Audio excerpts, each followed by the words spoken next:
Hello and welcome to March 2025 Online Safety Update.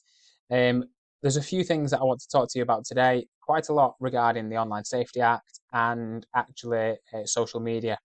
So this one's going to be quite a short video, not loads to go through this month, but some important changes and just some news stories to share really. So the first one, the Online Safety Act is now in its implementation phase. This has been going through Parliament and getting approved and everything since around about 2023, but it's actually in play now. Ofcom are the regulator and are going to be doing all the checks and making sure that this is being implemented properly.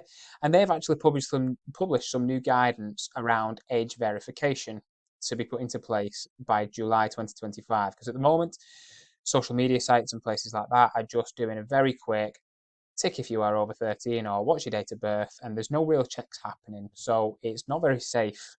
So they're proposing some new measures. Now, the specifics of that haven't been agreed as of yet, and different companies will be doing different things, but there is a 2025 July deadline for that.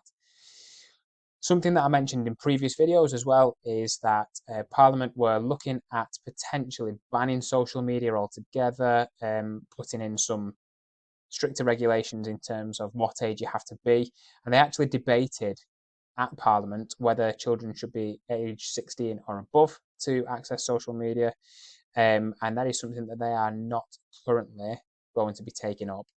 They've actually pushed it back onto the Online Safety Act and said that the things need to be done in the Online Safety Act to make sure that the online world is a safer, better place for children and young people before they start putting measures such as age banning into place. So something to keep an eye on, but the positive step. Now, in-game purchases, again, things that we've talked about in the past, loot boxes, almost like a form of gambling, and those lines are very blurred. Now, there is a very popular game, specifically with teenagers, called Genshin Impact, and that has come under fire in recent news stories for overselling, unfairly marketing loot boxes, and actually concealing the real costs of some of these, and actually hiding away the probability of winning, like a rare item in one of these loot boxes.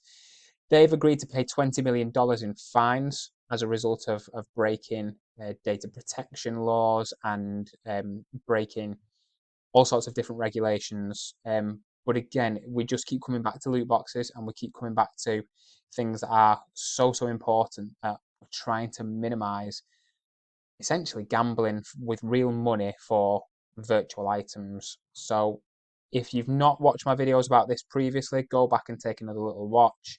And we've also got some loot box parental guides as well on our school website. So please do go and have a look at those. Onto social media and mental health. This mainly affects America, but it's still quite important for the messages that we're going to give with this.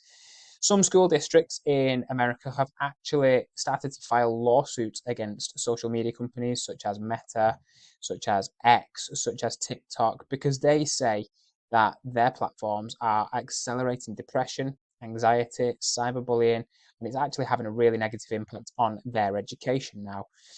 Um, they're talking about addictive content as well, specifically with scrolling on Instagram Reels and scrolling on TikTok.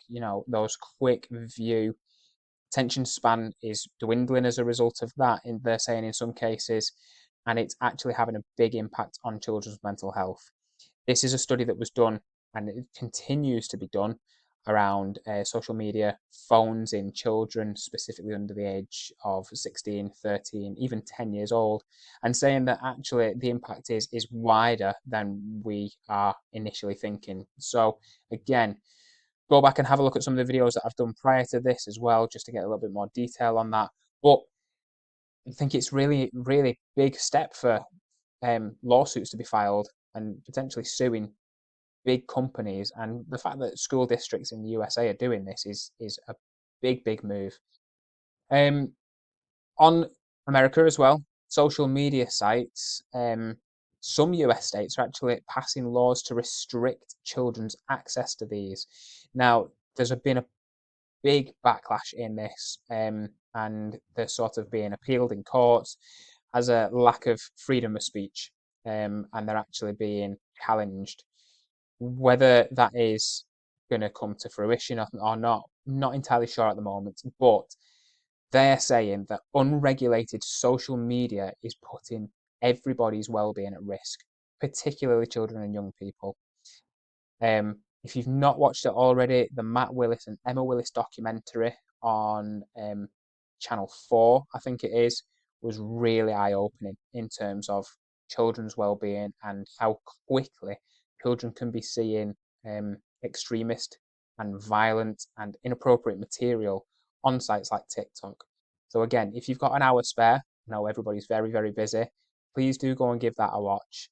And if you need any support at all in terms of supporting children's well-being and parental controls, have a look at our website, come and speak to me, come and speak to the class teachers as well, and we can direct you in the right place.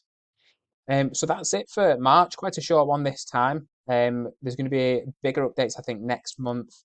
But please do keep supporting your children and young people online. Keep watching these videos, share them with other parents and carers. You know, the more the message we can get out, the wider we can get this message out, the better. And as always, if you've got any questions or want any advice, please do get in contact. Thank you very much.